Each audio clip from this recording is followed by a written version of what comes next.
Well said, but let me go to you now, Mr. Audu. You have heard what Mr. Ike Olumba has said so far, and also, the comments we did get from social media as to Nigerians, talking about how they see the Nigerian economy. But let's hear from you. Has there been, some missed opportunities that we maybe took for granted in the past that could have changed the trajectory of things, 64 years down the line? Because when you look at, the key economic index or metrics, the economy doesn't look so good, from inflation to unemployment to poverty numbers and all of this. But has there been opportunities that you would say that we may have missed, and that if we didn't miss, things would be different now? Absolutely. Yes, from the president's speech, you can tell that the president means very well for Nigerians. And, he has unfolded a team to make things, to put in the right economic policies to help Nigerians.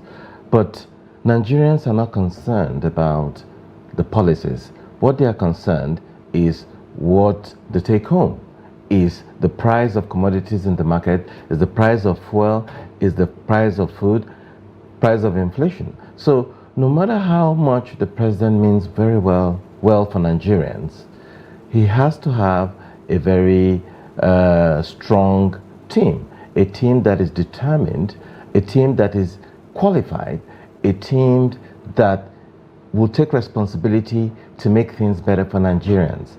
And so far, I think maybe the president might have to look into his team in order to bring in the right policies, because, as you said, there are obviously very missed opportunities in the past.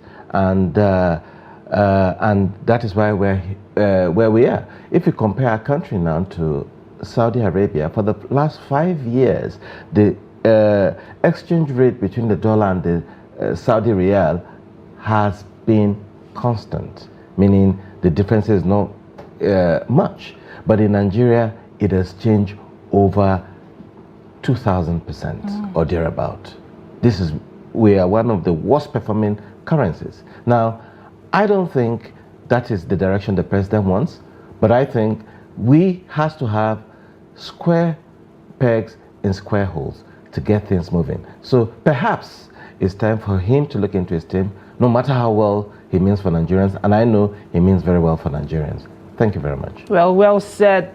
Talking about the team, even though some may argue that there does exist an economic team at the moment, are you saying that the people there are not the right people for those positions? Yeah, looking at the performance of the currency, which is the function of the Central Bank of Nigeria, look at the performance of Nigerian currency in the last 1 year. I'm not going to say it's anything to write home about. Let the truth must be said.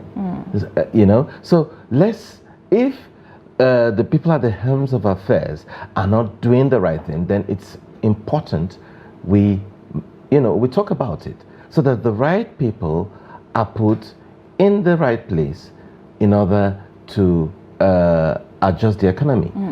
I mean, there's a lot of expectations in the Nigerian economy now, and there's a lot that can be done. So we need to have the right people in the right place for us to achieve these goals. Well, Dr. Audu, regarding the non-oil sector also driving revenue, a lot has been done in the area of agriculture, in the past, I would say 2 years or 3 years. But I will want to hear from you, regarding that. Currently, food inflation is still skyrocketing. Last we checked, at about over 40%. Concerns around food security still, are on the table at this point. So what policies would you recommend that we put in place, especially in the area of agriculture? Nigeria is blessed with vast land, and we haven't seeing enough being done in the area of agriculture. But let's hear from you now. What will your suggestions be? Yeah, thank you very much. Yeah, as I was saying, that we have to have the right people in the right places, regardless of the intent of the president, which we all know he means very well for Nigerians. Now, talking about agriculture, we can't just sit down and say we are just trying our best or see what we can do in agriculture to, make agriculture better. Let's look at countries